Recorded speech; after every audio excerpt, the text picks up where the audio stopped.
We're getting ready for a wedding. But I'm originally from St. Louis, Missouri. My wife is from Atlantic City, New Jersey. And, um, it's been a heck of a journey for us. It's been only 2 years since we've been on the land here. We met in Arizona. We were in Phoenix, Arizona about 15 years. So we moved down here to Georgia from Arizona 2 years ago.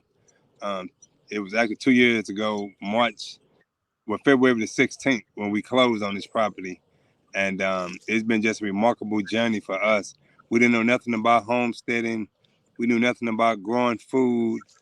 We first got there, we got cows and sheep. And I didn't know nothing about cows or animals, none of that. And I'm gonna tell you what was funny when we got the cows. I told the guy, I said, okay, man, I watch TV. How I milk this thing. I said, because I want to milk a cow. And the man said, oh no, these meat cows. I said, meat cows. I said, no milking none of these things. So that was one of my first lessons on the farm, that there was a difference between a dairy cow and the meat cow. Then I found out the difference between the meat chicken and the laying hen that lay eggs. So these were some of my early lessons that I got real quick. But we just jumped off into it, hands-on experience. We started growing food and things just went up from there. And it's very important to us because we last year we was able to grow 34 different fruits and vegetables and herbs from our own land with almost no experience in the past. Our grandparents and great grandparents had experience, but I didn't come up around that at all. I say I went from the hood life to the good life. But we was able to grow food, and we're excited now. We get eggs every day from our chickens. We go out here and plant our own food, have our own well water. You see behind me, I'm sitting. We have a 2-acre pond that's in the back of me. We got fish, bass, crappie, bluegill in the pond. So we just jumped into a reality where we know how important it is for our people to be self-sufficient and self-sustaining. And it's just an important movement that we become a part of, and love all our people that's a part of this kind of movement. Absolutely. Shout out to all of those who are farmers, Black farmers, or even homesteaders out there. You just heard from my very special guest, Mr. Brother Ghazi, who he and his wife, Cheyenne, are definitely homesteaders here in Georgia. For those that are in Georgia, where we all reside, you definitely need to go and pull up on them. I know we're going to be talking about how they literally acquired their homestead ranch, and also even the process for those who are interested in becoming homesteaders. Definitely you are in the right place to be. And I know, King, you told me a little bit about your backstory too. Like, tell us, like, what is your industry that you come from? Like, what are some of your skill sets that you had before you and your wife acquired the land and also the property? And like, tell us about your story, man, in getting into this process of being a homesteader, you and your wife. Okay, yes, sir. Well, I'm a speaker and an author. I'm a transformational coach, mindset coach. And I've been doing that speaking for over 25 years myself.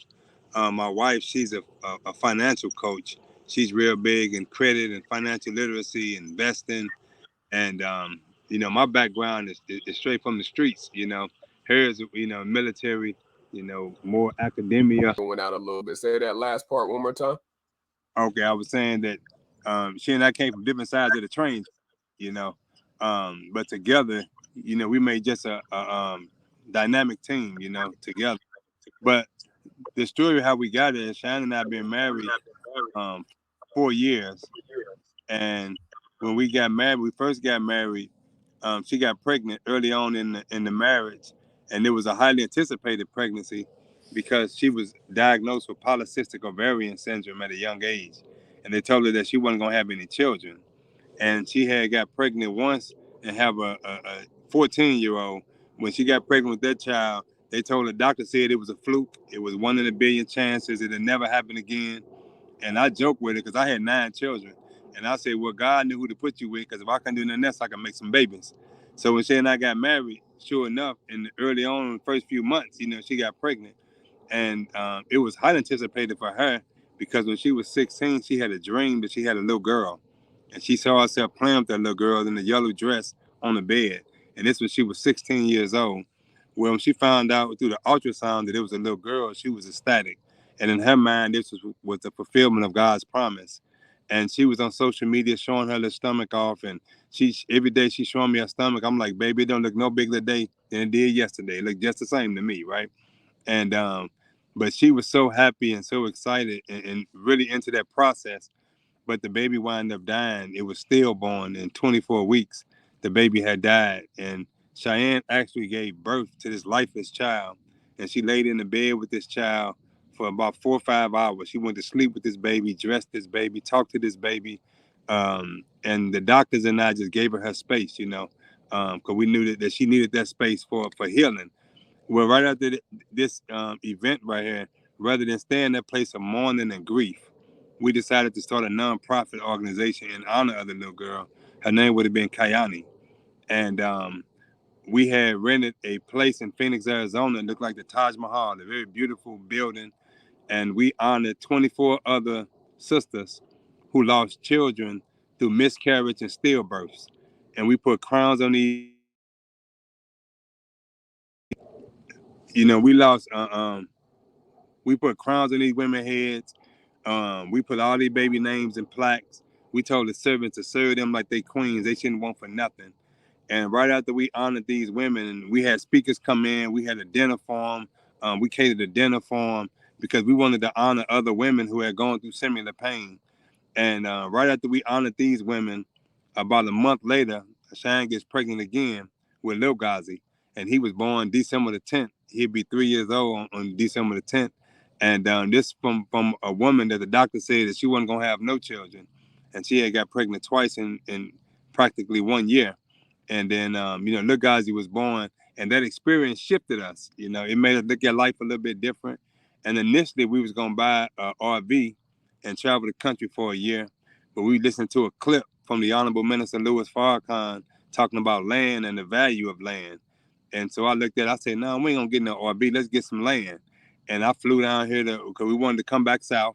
I flew down to Alabama, Georgia, and Tennessee, the areas that we were looking for land, and Carolina. And I wound up finding this property right here. One of the other farmers that I know, Brother Patrick, who also owned 30 acres here in Georgia, he actually found this land for me. And we named it Kayaneh Sunset Ranch. We put our daughter's name on it.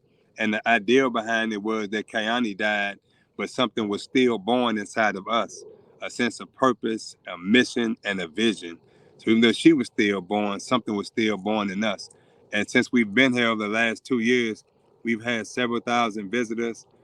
We've had conferences, workshops, trainings here. And so we just got into a space where we wanted to use the land to really educate our community and inspire our community to really get involved with this self-sufficient lifestyle and this self-sufficient movement.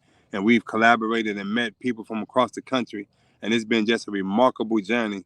And we're looking forward to what the future brings.